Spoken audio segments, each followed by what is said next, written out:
Okay, magandang araw sa lahat. Para sa pangalawang aralin na tatalakayin natin, which is hindi ko natalakay sa personal dahil wala na tayong oras, kung kaya gagawa lamang ako ng video discussion. So sa video discussion na ito, tatalakayin ko ang tungkol sa dula. So alam naman siguro ninyo kung ano ang ibig sabihin ng dula. Kung sa English ito ay role play. So ano nga ba ang dula? So sa video na ito, tatalakayin natin ang sumusunod. Ang kahulugan ng dula, ang mga anyo ng dula, mga bahagi ng dula, ano-ano ang mga uri ng isang dula, at ang mga elemento ng isang dula. So, unahin natin ang kahulugan. So, ano ba ang dula? So, ito ay isang halimbawa ng akdang pampanitikan. So, bakit masasabing akdang pampanitikan?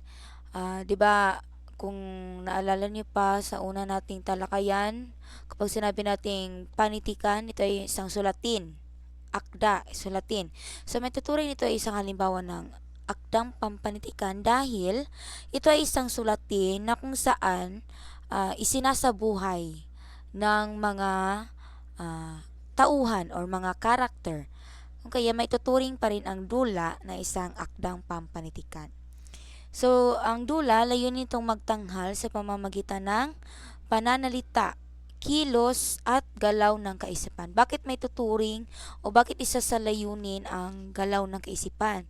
Dahil ang mga karakter, mga tauhan, hindi lamang sila nakabatay sa kung anong dialogo mayroon sila, kundi kung ano ang nais nilang sabihin, kung ano yung naisip nila. So, pwede nila itong itanghal. Kung kaya may tuturing na layunin na itanghal sa pamamagitan ng galaw ng kaisipan. Kasunod, nagpapakita ng realidad sa buhay at kaisipan ng isang tao. From the word realidad. So kung halimbawa nito, kung matatanong niyo kung bakit nagpapakita ng realidad ang isang dula, halimbawa nito ay yung mga investigador. Kung sino man sa inyo yung nakakita or napapanood ang investigador, 'di ba? Nagsasadula sila sa kung ano yung posibleng nangyari bago ang krimen. So kung makikita niyo sa video, may nakalagay sa ibabaw na bahagi, pagsasadula. Kung kaya, ang dula, nagpapakita ito ng realidad sa buhay. Kasunod, ayon kay Aristotle, ito ay isang sining ng panggagaya o pag-iimita sa kalikasan ng buhay. So as I've said earlier, so nagpapakita ng realidad sa buhay. Kung kaya, nanggagaya o nag-imitate ang dula. Kasunod, so may tatlo tayong anyo ng dula. Unahin natin si iisahing yugto. From the word isa. So, iisahing yugto, ito ay may isang yugto lamang. Kung kaya, ang iisahing yugto, ito ay may tuturing na isang maikling dula. So, bakit natin may tuturing itong maikling dula? Dahil maikli lamang siya dahil isang yugtuan lamang. When we say yugto, kung sa English ito ay scene. Okay, scene. So, isang scene lamang, kung kaya may tuturing siyang maikli. Kasunod na anyo, dadalawahing yugto. From the word dalawa. So, dalawang yugto lamang ito. At dahil ito ay dalawang yugto lamang, ang haba ng dula ng ito ay hindi gaanong maikli at hindi rin gaanong kahaba. So, karaniwan lamang. Karaniwang dadalawahing yugto. So, hindi siya masyadong maikli at hindi rin siya masyadong mahaba. At ang panghuling anyo ay ang tatatluhing yugto. From the word tatlo. So, mayroon tayong, sa yugtong ito, mayroon tayong tatlong yugto. So, kung ang iisahing yugto, maikling dula lamang dahil isang yugto lamang ito, ang dadalawang yugto naman ay hindi gaanong maikli at hindi rin gaanong kahaba ang dula.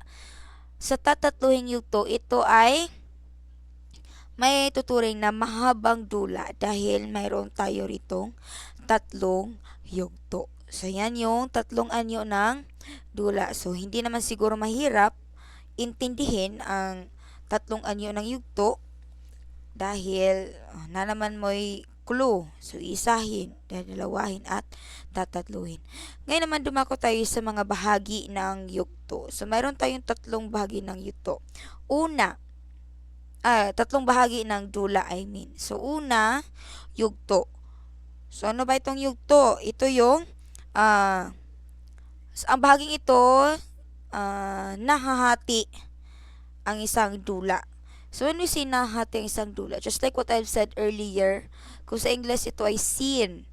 So, kung napapanood nyo yung mga behind the scene ng isang movie, so, makikita nyo, scene 1, scene 2, scene 3. Kung sa dula, naibigay ko na note sa inyo, isa sa kahulugan ng yugto, sa bahaging ito, inilaladlad ang pangmukhang tabing. So, ano ba yung pangmukhang tabing?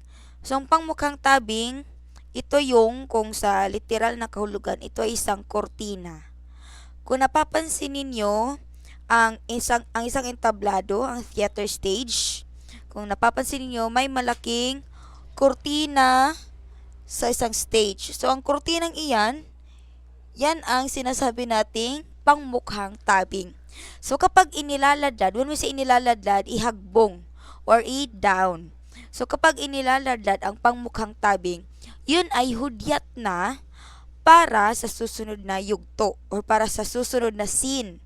So, hudyat na yun, kapag makikita natin na gidown na ang pangmukhang tabing or ang kortina, so yun ay clue or yun ay may tuturing natin na natapos na ang isang yugto or ang isang scene at naghahanda na ang mga tauhan na nasa likod ng pangmukhang tabing or kortina, sila ay naghahanda na para sa susunod na yugto or scene. Okay, so yan yung yugto at na kung saan nahahati sa pamamagitan ng pangmukhang tabing or ang kortina. Okay, kasunod na bahagi naman ay ang tanghal. So, kapag sinabi nating tanghal, ang bahaging ito ang ipinanghahati sa yugto. Kung ano yung itinatanghal ng mga tauhan. So, sa bahagi ito, malalaman natin kung yan ay ang yugto 1. So, itatanghal yan ng mga tauhan. Yugto 2 or scene 2, itatanghal yan ng mga iba pang tauhan. So, yan yung tanghal. Kasunod na bahagi, ang panghuling bahagi ay ang tagpo. So, ang tagpo, ito yung paglabas-masok sa tanghalan ng mga tauhan na gumaganap.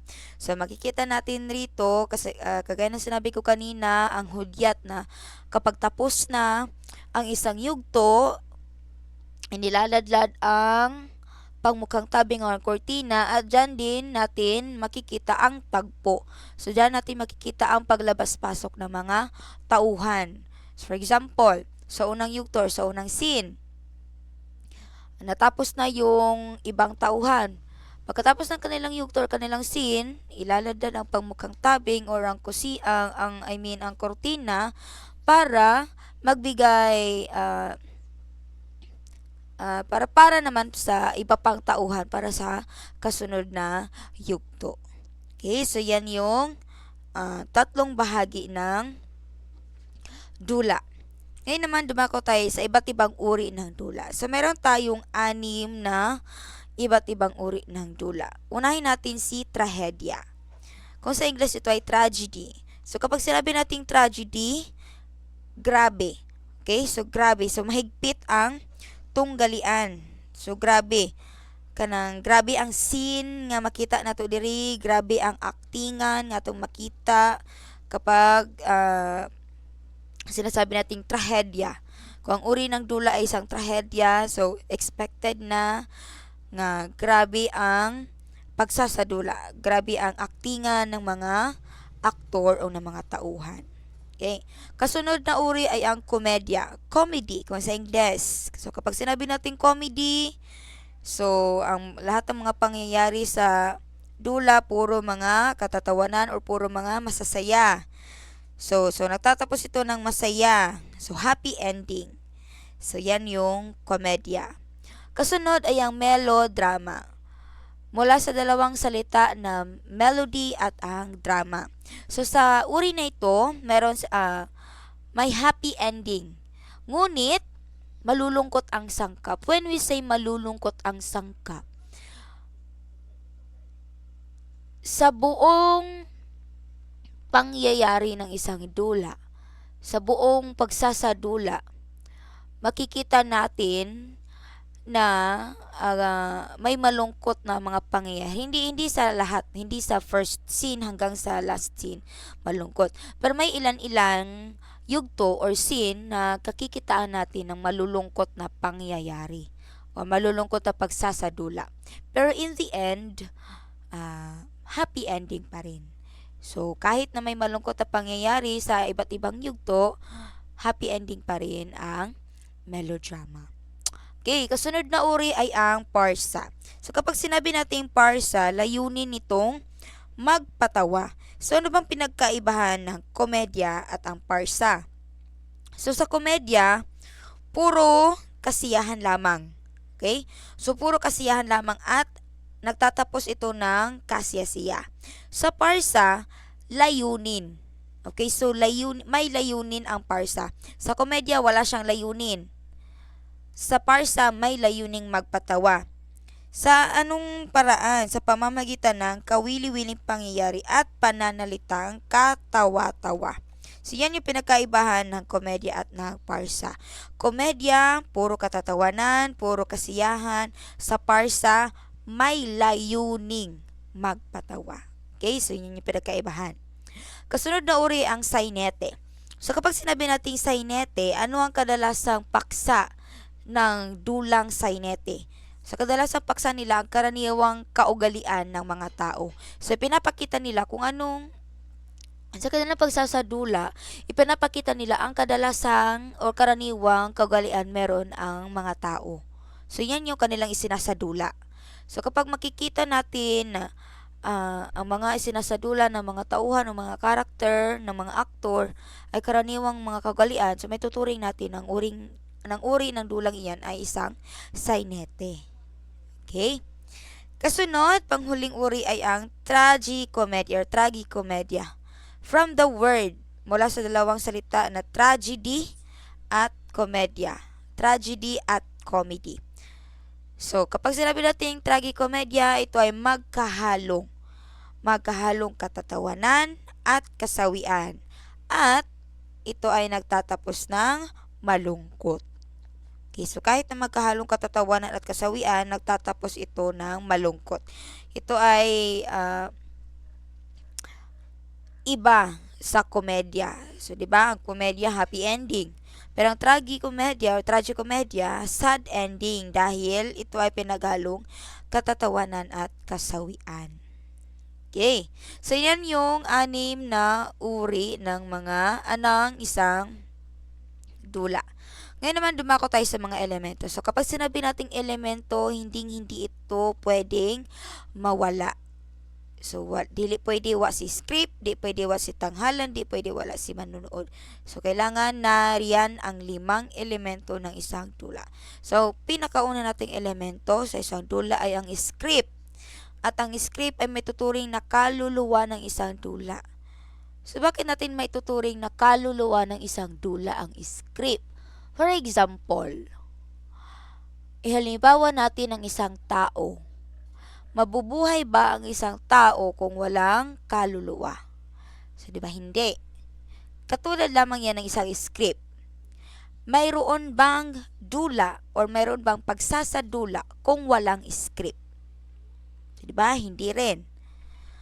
So, kung kaya ang script, ituturing siya na kaluluwa dahil wala tayong isasadula or walang isasadula ang mga aktor kung walang script. Dahil ang script, yan ay magsisilbing gabay ng mga tauhan o ng mga aktor.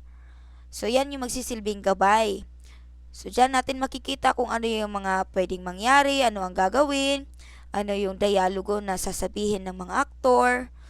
Kung kaya, ituturing siya na kaluluwa. Kaya sa tao pa na di mabuhay ang usa ka tao, hindi siya may tuturing na isang tao kung walang kaluluwa. Okay, so yan yung explanation ng script. Kasunod, aktor. Kisa pa man siguro, kisa man niyo diri ang wacho kay baon si aktor. So syempre aktor, character ang nagsasabuhay sa isang dula.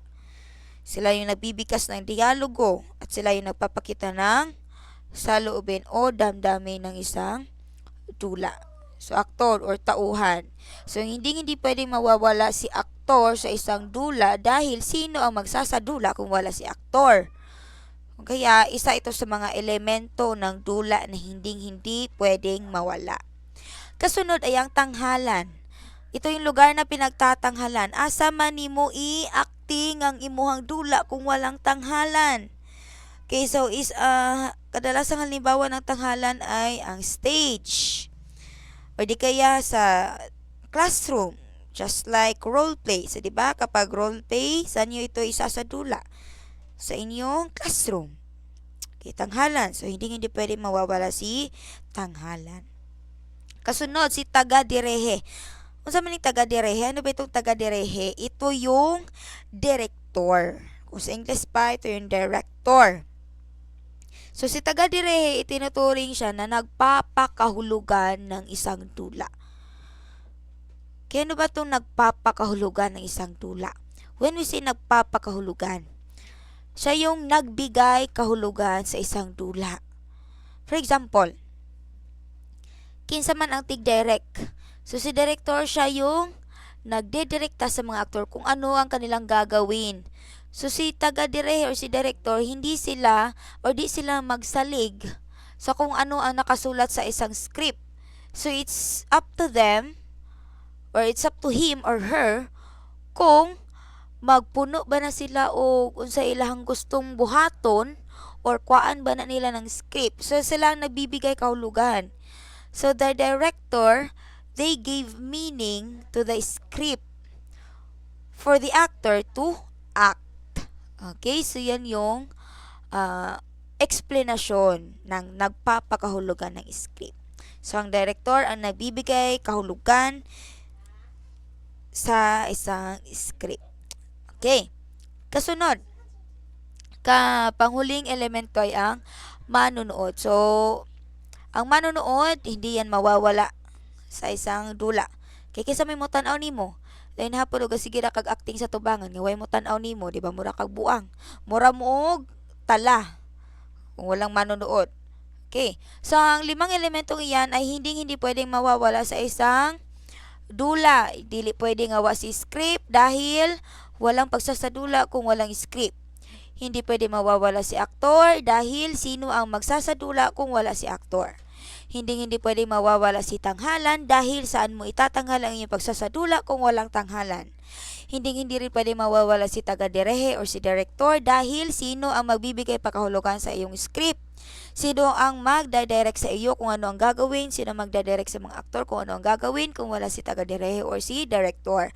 At ang panghuli ang manunood. Sino ang manunood sa iyo kung wala si audience. So, dapat present ang limang elementong iyan. And, dyan nagtatapos ang talakayan tungkol sa dula.